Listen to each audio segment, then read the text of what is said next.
네, 선생님, 저 하나 네. 급하게 여쭤보고 싶은 게 네. 있는데, 지금 검색 단어 중에 네. 코로나 재감염에 대한 검색이 지금 늘고 있는데, 네. 코로나가 재감염 될 수 있나요? 네, 될 수 있습니다. 근데 그거는 독감을 예로 들어서 설명을 드릴까요? 간단하게 설명드리면, 독감 작년에 걸리고, 올해 또 걸리고, 내년에 또 걸리고 할 수 있잖아요. 그 이유는 변이가 생겨요. 어려운 말로 하면, 안티제닉 시프트, 안티젠 드리프트, 뭐, 이런 용어를 사용하기도 하는데, 일반인들 수준에서 쉽게 설명을 드리자면, 그냥 쉽게 말해서 변이가 생겼다. 변이가 생겨서 내 몸에 있는 면역 체계, 그러니까 내가 코로나 한번 걸리고 나면 거기에 대한 항체가 생성돼 있어서 더 이상 그 균이 들어와도 내가 걸리지 않는 건데, 그거를 회피할 수 있는 기전들을 이 바이러스들이 만들어낸다고 생각을 하시면 되거든요.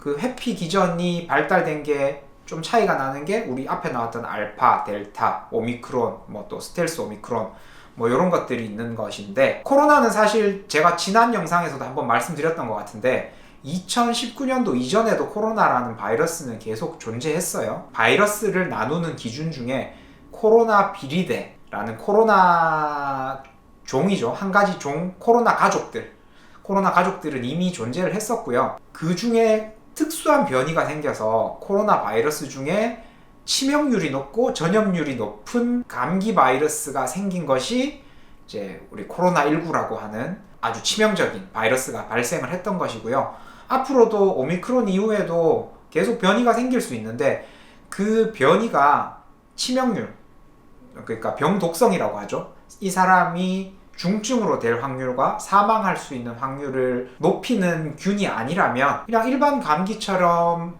무난하게 넘어갈 것이고요. 그게 아니고 또 더 새로운 강력한 친구들이 나온다면 또 문제가 될 가능성이 있겠죠. 변이 바이러스가 생겼을 때요, 전염력이 높거나 치명률이 높거나 보통 둘 중 하나를 선택하게 됩니다. 왜 그러냐 하면요, 둘 다 높은 경우는 있기가 어려워요. 이유를 좀 설명을 드려볼게요. 이거는 역학과 관련된, 우리 역학조사라고 하잖아요. 네. 그 역학과 관련된 부분인데, 바이러스의 치명률이 높다, 이 사람을 죽일 확률이 높다는 이야기거든요. 근데 치명률이 높으면 전염력이 높기가 어려워요. 왜냐하면 이 사람한테 전염이 돼서 이 사람이 죽었어요. 그러면 더 이상의 숙주가 없잖아요. 전염하려면 옮겨가는 과정이 필요한데, 옮겨가기 전에 이미 사람을 죽여버리는 거예요.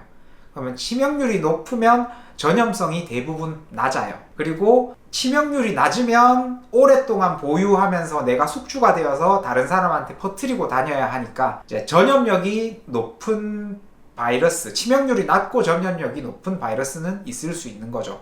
근데 코로나19라는 건 좀 굉장히 특수한 상황이었는데, 전염력도 높고 치명력도 좀 높았던 바이러스라서 우리 특수하게 기억이 남고 우리 조심을 했었던 것이고, 그 이전에 메르스 기억하시나 모르겠는데, 되게 사망자가 네. 많았던. 네, 메르스도 사르스라는 바이러스의 일종인데 치명률이 어마어마하게 높은 편이었거든요. 근데 사람이 죽다 보니까 더 이상 전염이 잘 안 되고 그냥 그렇게 잘 마무리됐던, 우리나라에서는 잘 마무리됐던 기억이 있고요. 굉장히 치명률이 높은 바이러스 중에 하나, 대표적인 예로 꼽는 건 에볼라 바이러스거든요. 사람이 죽어버리니까 뭐 더 이상 옮길 여지가 없이 전염이 안 되어서 우리 인류가 생존할 수 있는 것이고, 제가 예전에 결핵 관련 영상 한번 네, 항생제 편에. 항생제 편에 결핵 이야기 해드렸었는데, 결핵 같은 이제 양 내성이 생기는 그런 균들이 생기는 것들을 의사들은 두려워해요. 사실은 치료 방법이 없는 거니까.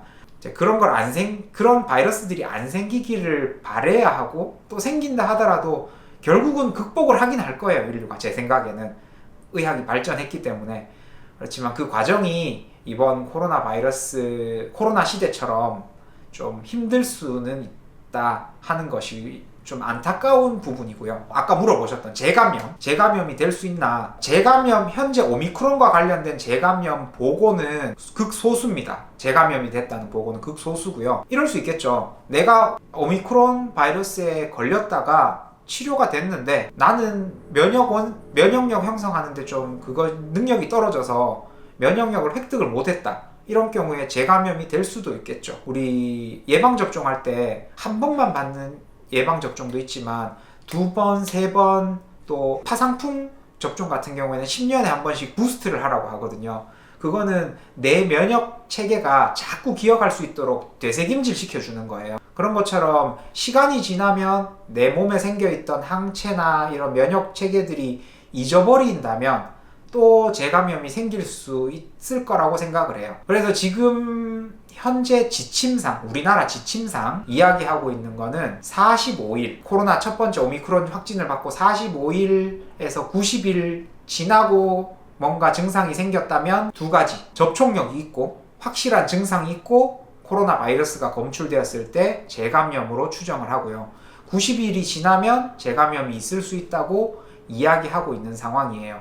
여기에 대한 지침도 지금 의학 지침 계속 새롭게 업데이트되고 있는 상황이잖아요. 하루하루가 다르게 업데이트되고 있는 상황이라서 거기에 따라서 변화될 가능성은 충분히 있다고 생각을 합니다. 재감염의 가능성 있지만 확률은 희박하다 정도로 생각해 두시면 될 것 같습니다.